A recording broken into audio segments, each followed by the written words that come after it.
My name is Dr. Georgette Mondazier, Dr. M for short, and welcome to Never on Topic, the show where we start on one thing and end up on the other. Today we're going to start on school closings and how we feel about that. I have a special guest with me today, Dr. Tanisha Allen. FYI, she's my sister, so y'all gotta be nice. But we're gonna have a conversation. She's a mom, I'm a mom, and she's a real cool girl. And she's over there, and we're gonna be talking. She's gonna be asking me questions.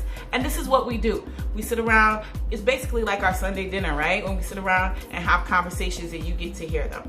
So, school closings. So what are we gonna do about school closing? What are we gonna do with all these kids? And that's a very interesting question. What are we gonna do about these kids? What are we gonna be doing about school closings? Well, you know, some districts are giving parents a choice. You can either send your school kids to school virtually, or you can send them in person. Some school districts have already made a decision for parents and they get to go virtually. And most parents at this point have had some kind of experience with virtual learning. FYI, the virtual learning that you did last spring is not going to be the virtual learning you do right now. That was a whole other situation.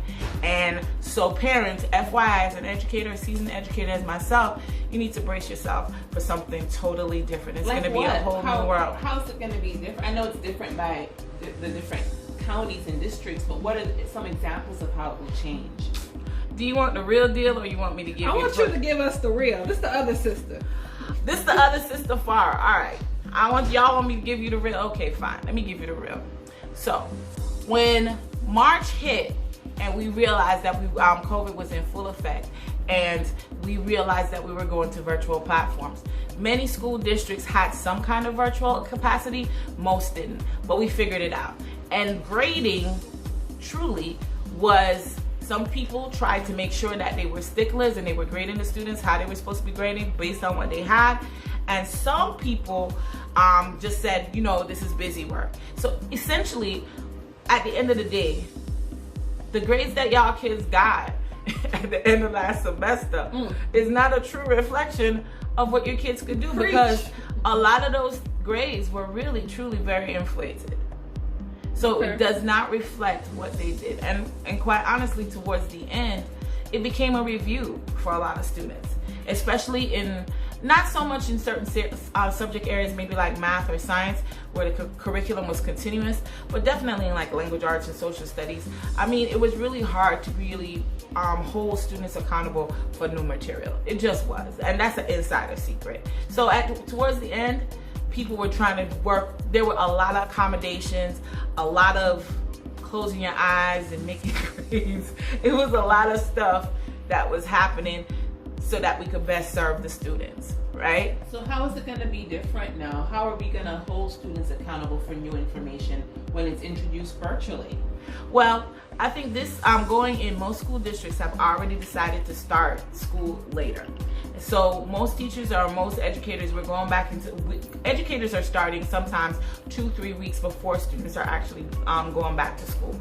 So when the students are going back to school, so that time is going to be spent on developing curriculums, developing grading metrics, figuring out, providing lessons for socio-economic growth, figuring out where do we need to bring students from, realizing that we left them off like mid-circle. So we're gonna be doing a lot of remediation that first 9 weeks, a lot of interventions, and kind of introducing students to the new stuff that they were supposed to learn. But the grading is gonna be legit. So we're gonna do this virtual thing. Is that for the whole year or until COVID gets better? Well, who knows, right? So nobody knows anything. So we don't know. What we do know is that the cases of COVID are going up. They continue to go up, and some places are cooling down and they're not hotspots anymore, and some places are turning into hotspots.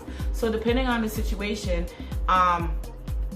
we really just don't know. So what do you mean the grades will be legit versus the latter? What does that mean? Can you explain more? All right, I don't want you to panic and start calling your school's teachers and start calling your school board. What your kid got is what they got. That's on their permanent record. That's what it is. But keep in mind that a lot of considerations were given towards the end when grades were due. A lot of considerations were given to where we left students off, what students actually did during digital learning, what kind of curriculum we were actually presenting, their access to technology. Now, moving forward, if you are a parent that chose the digital option, or if the digital option is chosen for you, then now we're gonna expect, the expectation is higher. The expectation is gonna be that you're going to probably simulate the school experience as close as you can possibly can. So that means that no, Johnny can't turn in his assignments 5 days late because his older sister was on the computer and she's in high school and she's getting ready to graduate.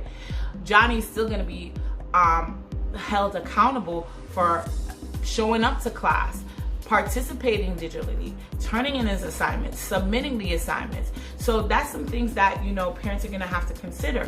What is our digital capacity in this household? Do we have the tools enough to be able to educate our kids digitally? Do you guys consider that some parents don't have 2 computers for their 2, 3, 4 kids in the house? Well, this is the unknown. Nobody really considers that. And I mean, I think when we went to digital last time, that was one of the things that we found out, that the technology divide is really real. It's a real thing. It's like we think of, when we think of utilities in this country, we think of light, water, gas, you know, those things. But now what we found out, that a utility is internet access and a computer. Those are utilities. Just like a stove is important, just like a refrigerator is important.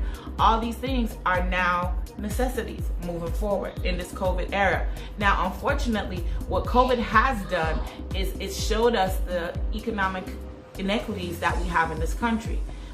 People or students who have more resources or have more access to resource, they can weather the storm a little better. Students who don't, it's gonna be hard. What is the technological divide? What do you mean by that? So the technological divide is where you have a gap between students who have access to technology, and we're not just talking about phones, but we're talking about access to high speed internet, computers, printers, things that they can use in a utilitarian way, right? A lot of times people think, well, if they have a phone, they can do things on phone.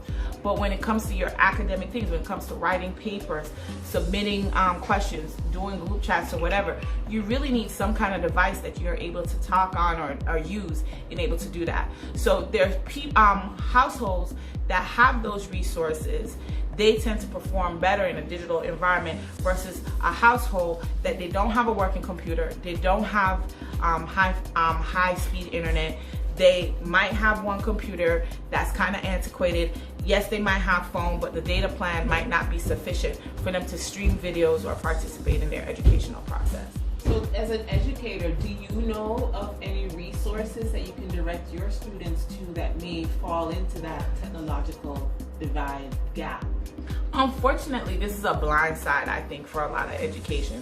A lot of school districts, they're providing parents who are in need with the resources that we have, but we have to call a thing a thing, and know that most schools, or a lot of school districts, already are under technologically funded, right? So we give out these devices, and we might get them back, we might not get them back.